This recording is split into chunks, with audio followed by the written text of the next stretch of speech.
Good morning, LOC family. Good morning, LOC family. Welcome to our Chapel Soul Sessions. In the spirit of the Souls of Black Folk by W.E.B. Du Bois, these gatherings remain sacred and scholarly spaces where worship, witness, memory, and communal reflection meet to cultivate intellectual rigor, spiritual grounding, cultural pride, and holistic empowerment. Today, we gather in a moment of transition and intention. As we move from Black History Month into Women's History Month, we do not shift our focus, we deepen it. Because any honest telling of Black history must also be a truthful telling of Black women's history. And that truth is, Black women have always been at the center of the work. They have taught when others refused to teach. They have organized when others refused to act. They have nurtured when others neglected, and they have sustained communities, institutions, and movements, often while carrying burdens that were never meant to be theirs alone. That includes this institution. LeMoyne-Owen College has been shaped, preserved, and propelled forward by the labor, intellect, leadership, and the love of Black women, which is why today's theme matters: living the legacy, Black women, wellness, and the work of thriving. Because if we are going to talk honestly about legacy, we must also talk honestly about well-being. And for Black women, wellness has never been optional.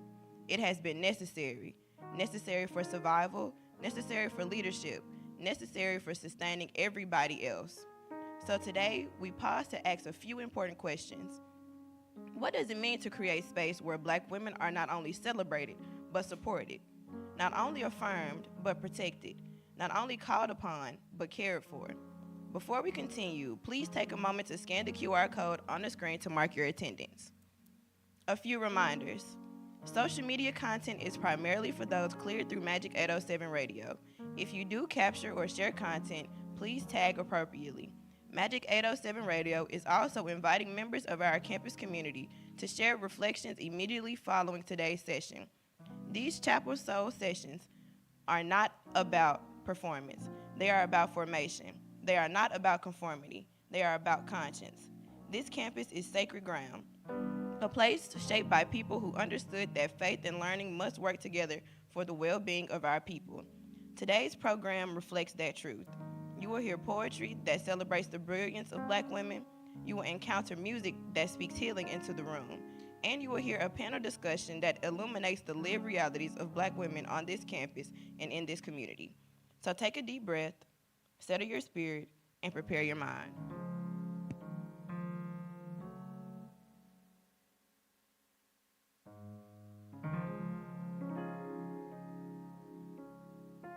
What do two of the most important civil rights organizations have in common?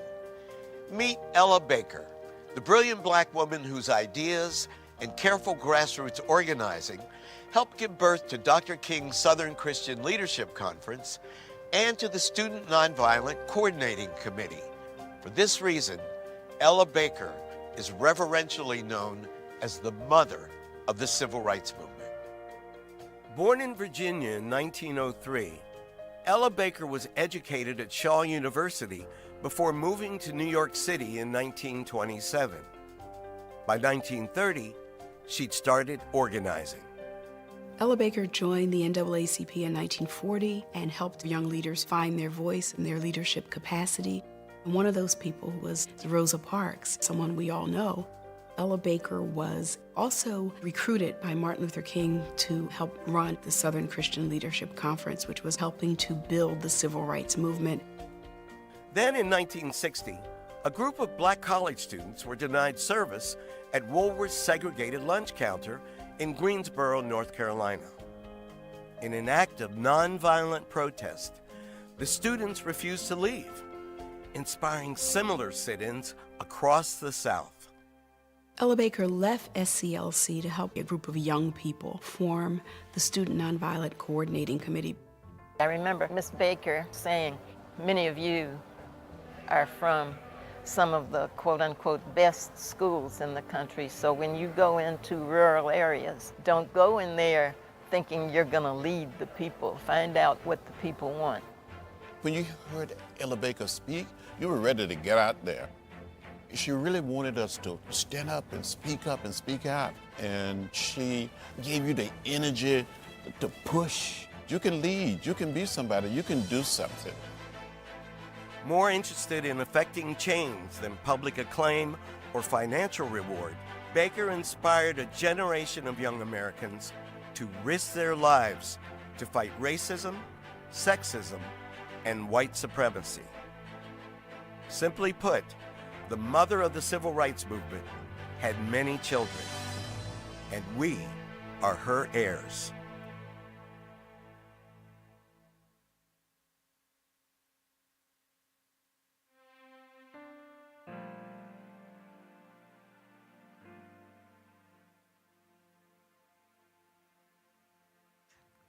All right, good morning, everybody.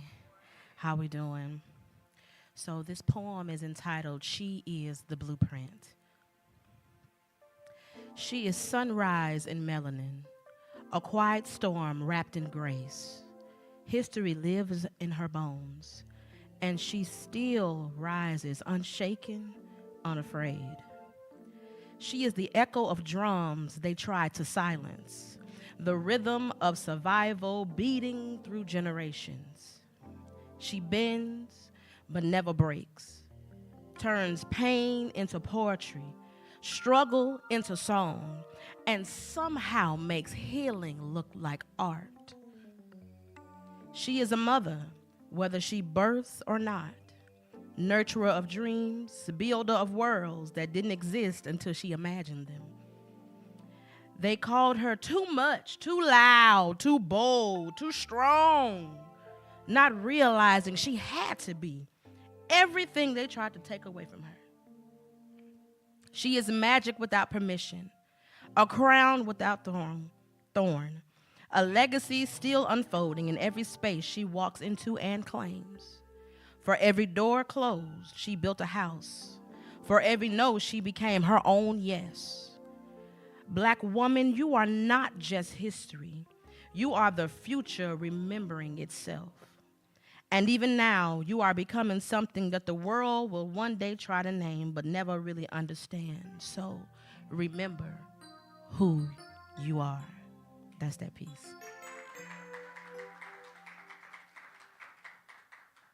Thank you. That was an original composition. I appreciate it.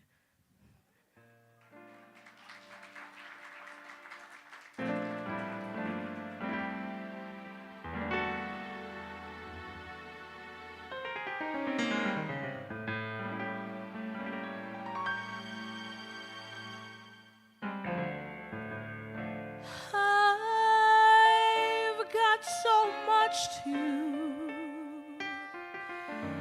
thank God for.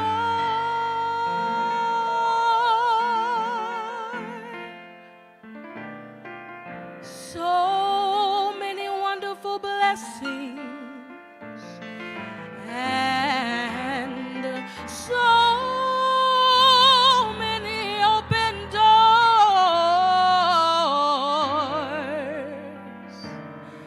a brand new mercy, along with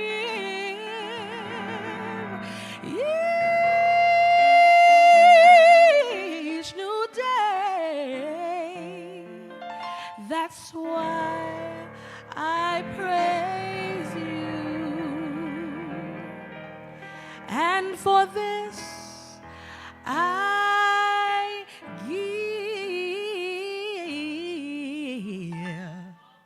I give you praise.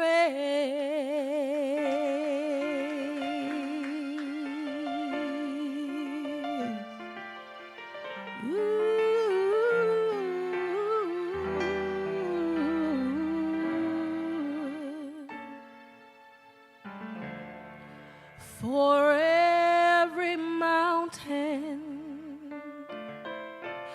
you brought me over,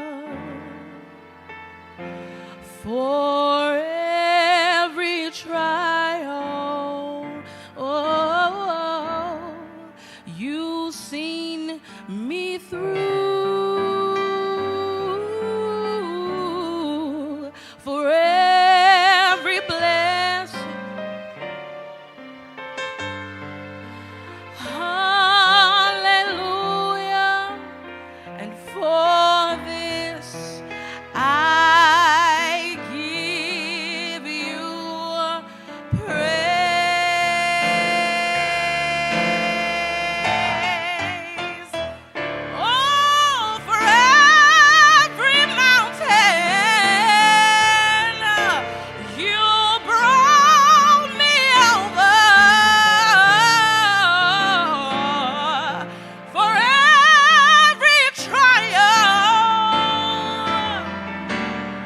You've seen me through.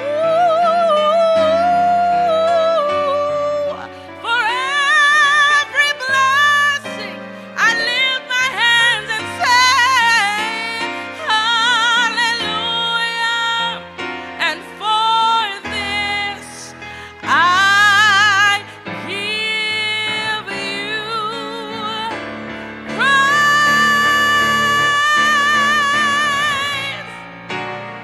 Oh, for every mountain,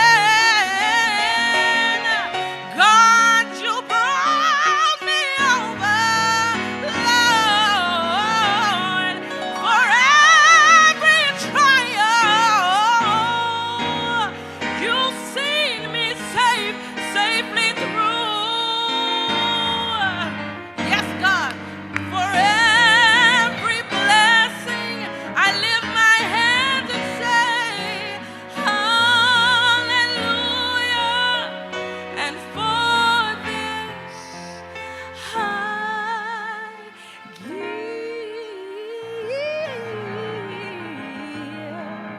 I give you praise.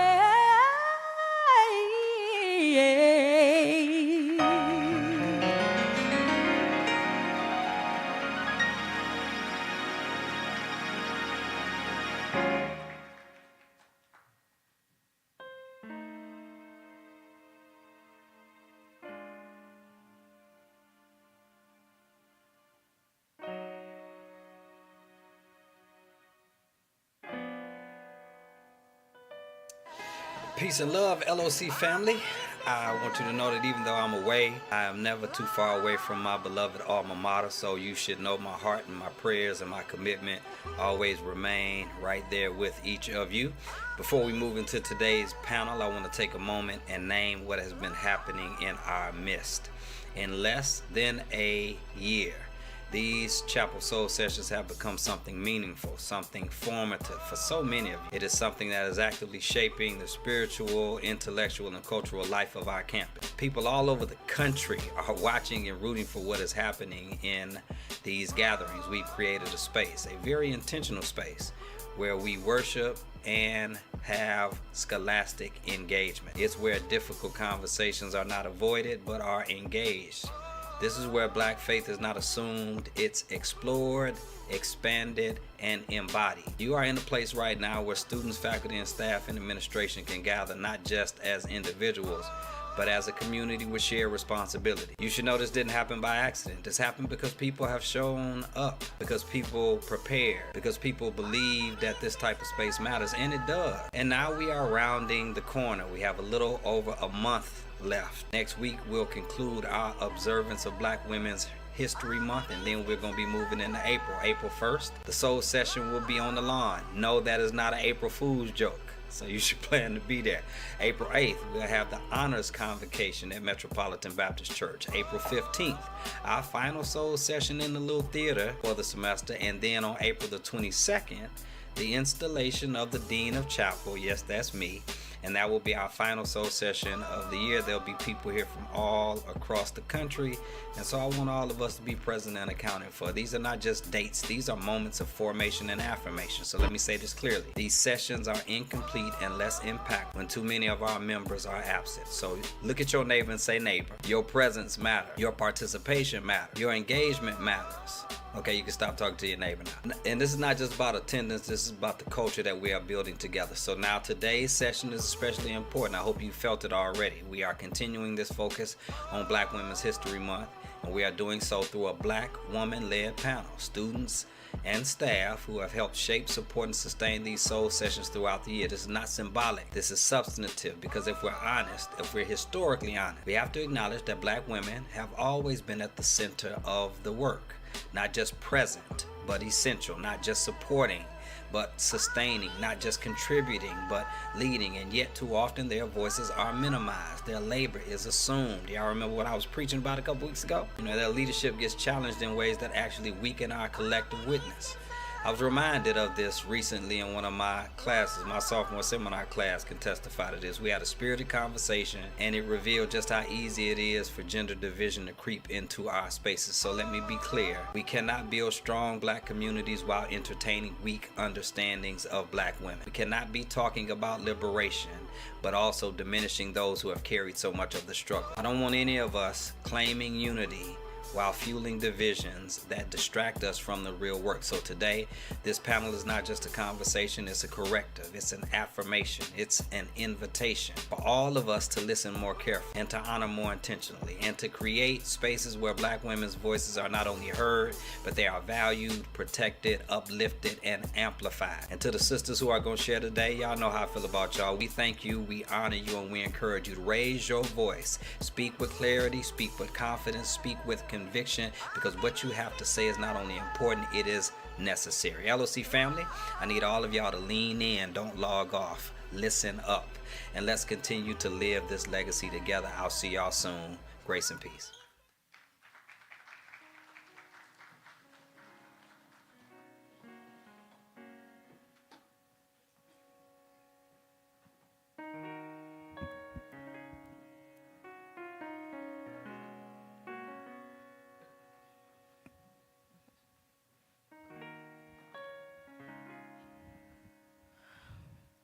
All right. Well, good morning, everyone. Good morning. Welcome to the Living Legacy Forum, where Black faith, Black women, and the work of witness is going to be discussed today. Today, we gather not just for conversation, but for reflection, affirmation, and truth-telling. This space is sacred because it centers the voices, experience, and spiritual journeys of Black women, women who continue to shape the legacy through faith, leadership, and everyday acts of witness. So I want to start by inviting everybody to share who they are with the campus. Good morning. First of all, I want to thank this illustrious Dr.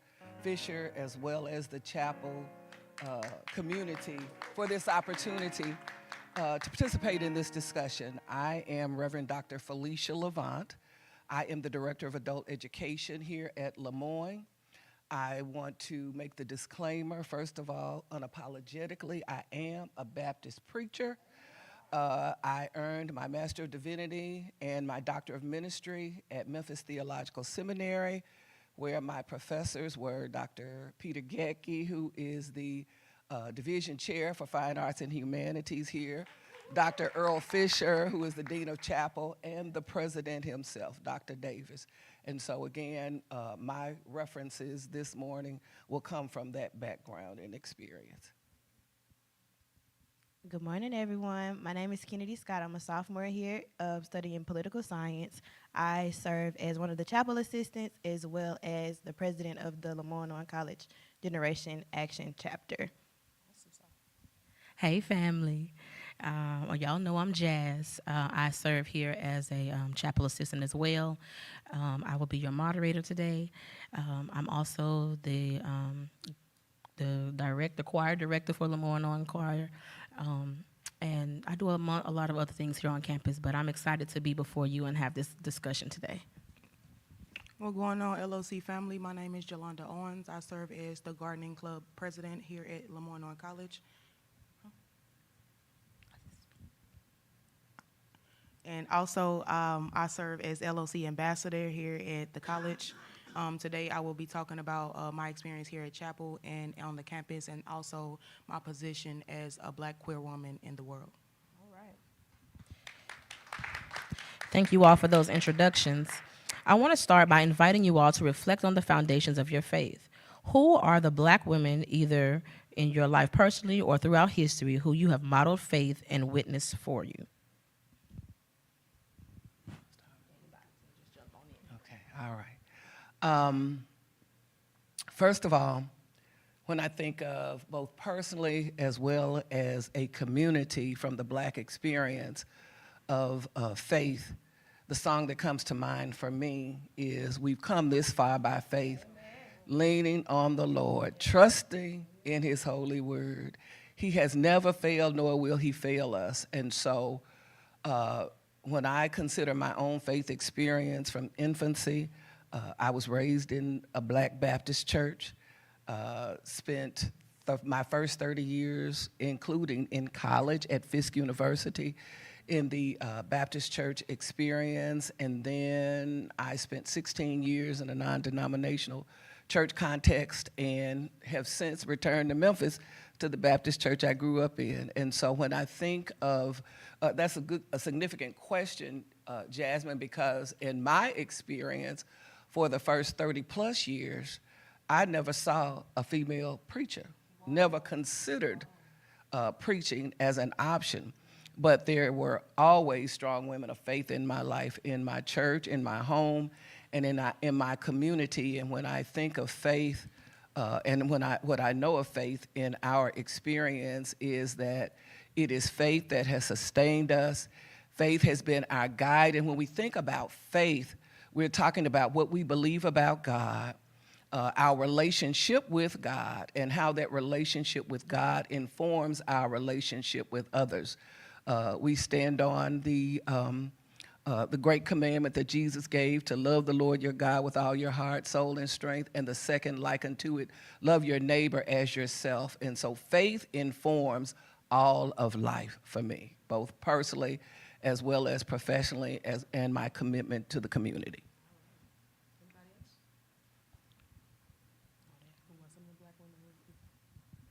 What was the question again? Who are the Black women, either in your life or throughout history, who you have modeled faith and witnessed after? Well, I can speak on Kimberly Crenshaw as far as intersectionality as comparison where I stand as a Black queer woman, because we are somewhat of a hidden figure in history because we are not always spoken about, we are not always acknowledged. So I get my freeness and flamboyancy from an influence that I just recently learned about, Zora Neale, and the way that she goes about life as freely as she can be, and she doesn't allow her color, her sexuality, obstacles, or outside people dictate her just living her life the way she wants to live it. So, and that I stand with that because I'm not allowing any cultural issues, racial problems, struggle issues that normally most Black people have, queer issues where it's always a discrimination or something said about somebody that's a lesbian, gay, any type of background. I don't let those discrepancies stop me from showing up for me and being all that I can be for Jolanda. So those two women are definitely our inspiration in my life, and also the village of women that I was raised with. My sisters, my grandmother, and my mother always allowed me to be a woman, even though I was a masculine presented woman. They always allowed me to be freely me in every space that I was in. So I appreciate those women. So for me, I come from a long line of people that were raised in church. My great-grandmother was actually a pastor. Her name is Lemmy Lee Lowry, God rest her soul. And all the women in my family, they have nurtured me in the church. They have, raised me in the church, really. So for me, those are the women that impacted my life and my faith. And my story is very similar to yours. I grew up in a fivefold ministry family background, very predominantly Black woman heavy, to where if I can just shout out to the Black women in the community, the big mamas, the aunties, the cousins, the wild ones, and the ones who got sense. You know what I'm saying? Everybody played an essential part in helping shape who I am as a Black woman, as well as my faith, understanding what it means to create positive boundaries, as well as understanding who God is to me.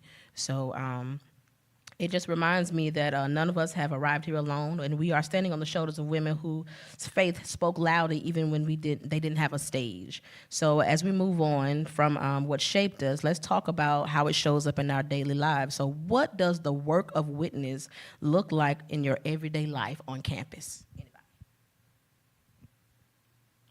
Work of witness as far as what?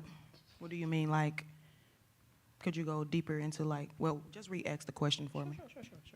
What does the work of witness look like on campus in the everyday life? The work of witness looks like showing up as you and not allowing the obstacles that you face dictate how you feel inside and stop you from your goal. So showing up to class on time, having your work, being prepared. I'm speaking to me too. Making sure that we take the initiative to get the help that we need. Taking the initiative to go out and do the research for the information that we want. And not allowing anybody else to tell us what we believe in, what we stand for, and who we are. Allowing yourself to be as freely and as open as you want to be, no matter what anybody has to say, because we only have one judge, and that is God. So not allowing anybody to make you feel invisible, allowing yourself to stand up for you and know that you have a voice, no matter the color, no matter your size, no matter your background or where you come from. Be you and speak freely and know that you matter. The work of witness for me means modeling not only excellence, but also vulnerability. One of the challenges, particularly for Black women historically, is we've always been expected to be strong. We've always been the backbone of the family, oftentimes out of necessity. And so when I say modeling excellence, one of the blessings of the HBCU experience that I hope all of our students recognize and take advantage of is that you have before you on campus those in leadership as well as those who serve in capacities such as cleaning and serving in various capacities. But you have the opportunity to see what you can be, who you can be. You have an opportunity to see those who have already gone before you, who have had the experiences that prayerfully have made your experiences better and easier. When I was growing up, as I said, I was a first generation college student, and so I did not have those examples per se. Well, that's not true, because I actually went to all Black schools in Memphis. I went to La Rose Elementary, I went to Porter Junior High, and I went to Booker T. Washington High School. And then, of course, like I said, in my church and in the community. But on the HBCU campus, what I vividly recall at Fisk University, and that you all have the opportunity to experience here, is people in leadership roles, as I mentioned earlier, that I had never seen alumni come back who were mayors and governors, and Nikki Giovanni graduated, poets. And so to see all of lawyers, doctors, to see all of this excellence before you, and for you to have the opportunity to experience, not only in your classrooms, but in your soul sessions and in the various events we have on campus, that you have a long history of what you can be, not only female, but male. And so, again, our responsibility and community, and for those of us who do serve you, in the capacity of faculty as well as staff, we do consider it a privilege to serve and to model and to help equip you to go forth and be the change that you want to see in these communities. And so the witness is through our lifestyle, through our words and our example, that we believe in you, we see you, and we want you to see what we see in you.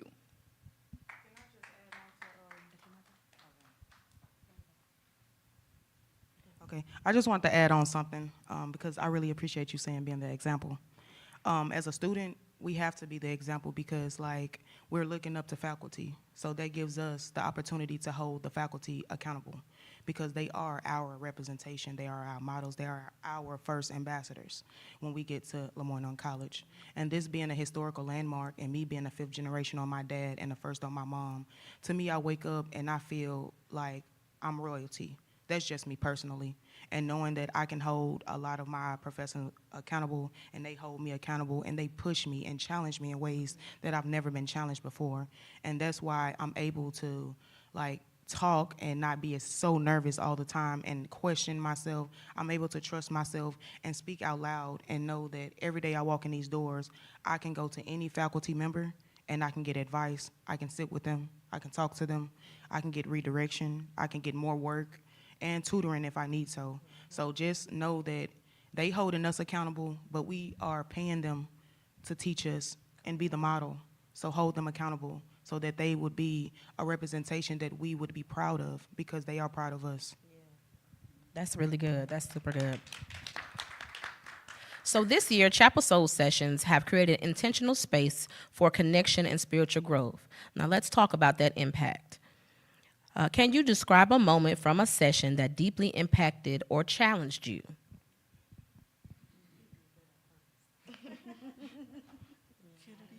Okay.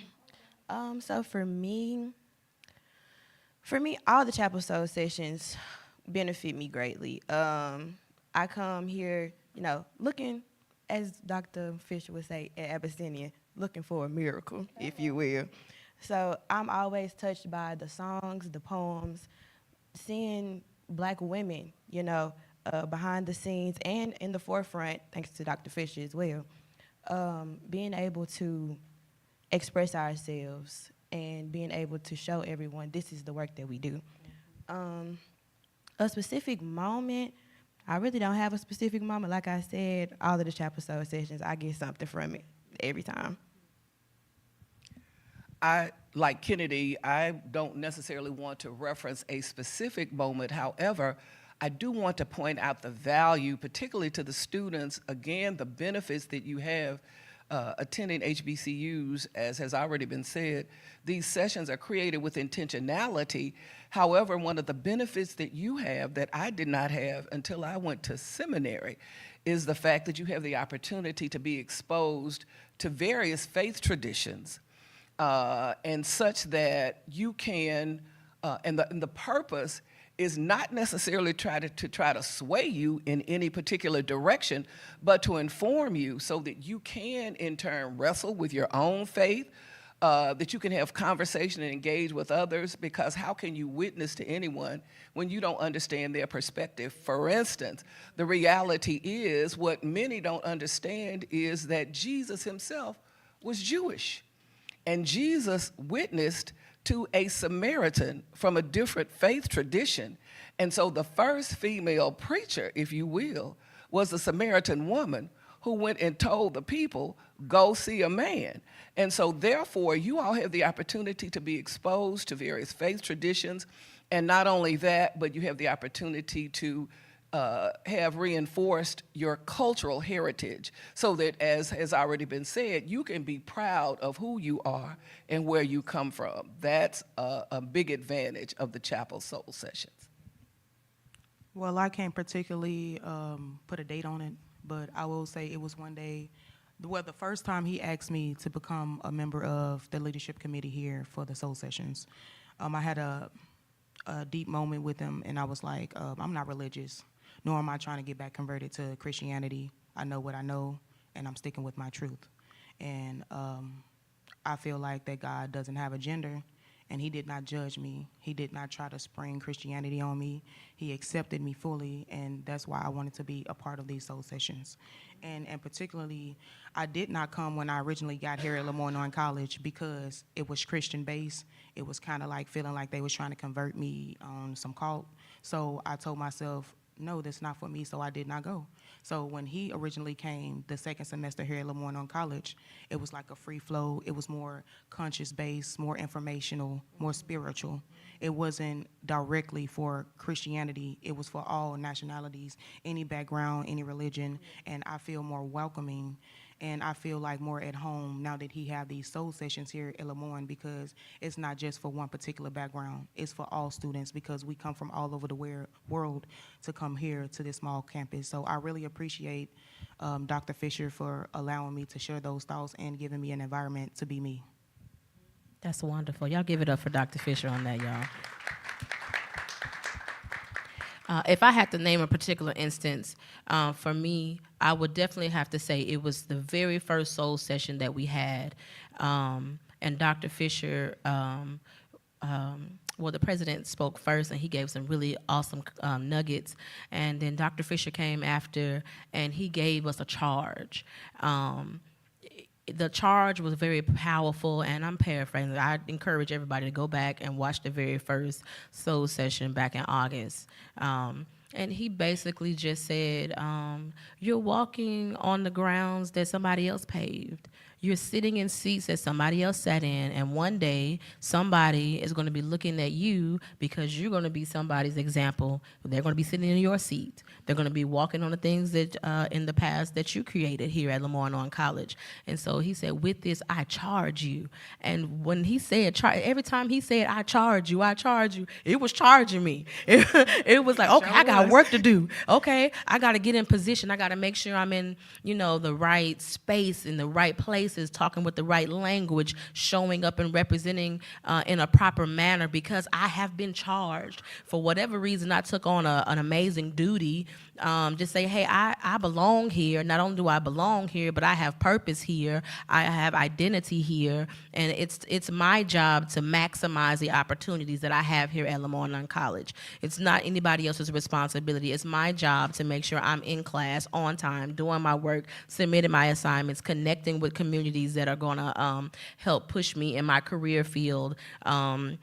Connecting with my community of peers, not being isolated or feeling like you are alone, making sure that you're also helping bring others into, the educational standards of Black excellence and acceptance of self, and just making sure you're a well-rounded individual. So I encourage everybody, please go back and watch that one and understand what he was saying. Accept that charge. We all have been charged as staff, faculty, students. We all have a great responsibility here at LeMoyne-Owen College to show up in the Black excellence that we are. Can I add on to something? Absolutely. I just want to add this on because when I first got here, I was an introvert. I'm very extroverted now. If you are really self-aware and you love to be alone, you just like to be by yourself. You don't really like, just want to be left alone. Allow the environment that you are in to be your free space, to be you. Because when you behind those four walls and you in your dorm or you in your room, you gonna be you fully. Allow the people around you to be those walls so that you can walk freely into what you want to be in this world. That's really good. So now let's turn toward what it takes to sustain spaces like this beyond the semester. What does it mean to create a space where Black women are not just celebrated, but truly supported? What does it mean to create a space like that? Mm-hmm. What does that look like to you? What it looked like to me is not having a male-centered environment. And allow it to be an environment where everybody has an opportunity to be heard. And it is an open-minded environment. It's not dedicated to one objective. It's a willingness to allow people to just express themselves with no judgment, and just allow people to have a conscious mind, to be intellectual, and to be an analytical thinker, mm-hmm. to dig deep into what is being said in the environment. So just have an open mind and a free will to want to listen and be a student, not a teacher. Okay, so the question is, what does it mean to create a space where Black women are not just celebrated, but truly supported? I wanted her to repeat that question because the reality is, in my opinion, I think LeMoyne offers that. I'm not saying that it can't be better, but the reality is the resources that are provided for both men and women here. I will say that I think my disappointment is that the students don't take more advantage of those resources. But we have here, because again, our strategic focus, the charge that we have been given by the president and the mission is the 3 R's: recruitment, retention, and then readiness. And so we recruit students here, both younger as well as adults, putting in a plug for my program, to help equip them, help them get the education so they can be equipped to go out again, like I said, and make a difference. And so we have all of these resources. We have career services that can help you, prepare you for a career. We have the counseling services that have an emphasis on mental health. We have the OSSR, Office of Student Support and Retention, to help you be sustained. You all have services in your dorms and for those who are not residential students. So again, we offer support. Again, the majority of the leadership here are, or I would say, yeah, a large percentage of the leadership are women. So again, you have the resources available. Just as the president has open doors, we have open doors. And so we invite you all to take advantage of the resources that are available, because I promise you that there are many who have graduated that wished that people go out and pay people to do what you have, to give them the services that you have here. So take advantage of the resources and the services that you have. That's very good.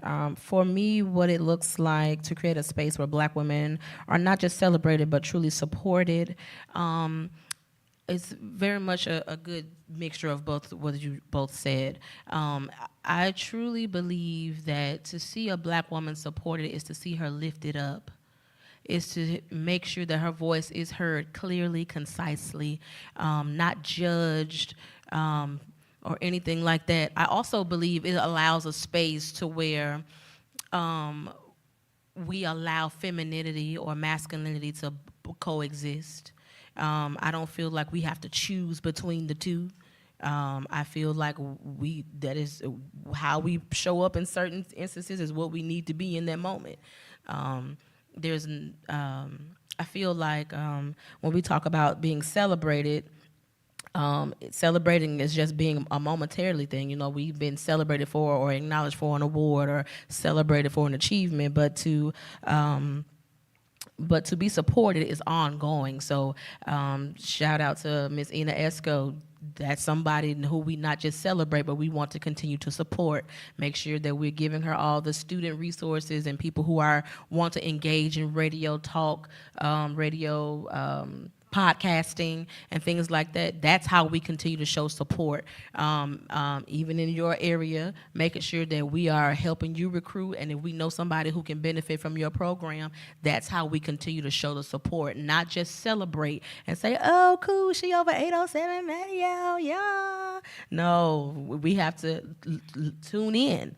Tell people about it. Share the things on social media. We have to make sure that we're engaging and we're doing our part. Yes, and also include women of confidence. Like, if you know that it's someone that you feel like would be a great position, go over and just give them a great compliment and let them know, like, maybe you should go out for this position. Like, just pouring into a woman and allowing her, not just the average woman, queer women, masculine presented women, flamboyant men that dress like women, they have a women's spirit. Like, just pour into the person that's right next to you. Mm-hmm. It does not hurt to support or uplift somebody or push them to the next stage. It's more for the culture than it's just for you, because if you look like me, it's more so of an example, because like it's more for the culture when you are pushing other people to want to do more for themselves, not just for women, for all people. Thank you for that. So as we begin to close, I want us to center and reflect on what we heard today, not just the answers, but understand that they are testimonies. They are reminders that faith is active, that witness is lived, and legacy is something that we are building in real time. So at this moment, I invite each of us to share one short phrase or word that captures what you want people to carry from this conversation today. What it means to be colored me and intersectionality. Just do a little research on that. One word that I would suggest everyone, I would say support. Because without these chapel soul sessions, without the Black women behind these movements, this institution, there would be no one that would get this type of support. I made the disclaimer, I'm a Baptist preacher, and so therefore, my declaration or the reminder is in John 10:10, Jesus said he came that we might have an abundant life. And so my encouragement is that we be reminded that we are whole beings, not just compartmentalized. And so nothing missing, nothing broken. And so our goal is wholeness, purpose, and abundance. So we want to continue to model that. We want to continue that. We want to continue to celebrate each other. And thanks again for this opportunity. All right. Thank you for to this our incredible panelists. Everybody give it up for the panelists on today. I thank you for your honesty, your wisdom, and your willingness to share your journeys. And thank you to everyone in this room for being a part of this sacred space. Now let's continue to live the legacy, not just in word, but in action. And the words I believe you are in from Maya Angelou. She said, "We delight in the beauty of the butterfly, but rarely admit the changes it has gone through to achieve that beauty." Thank you.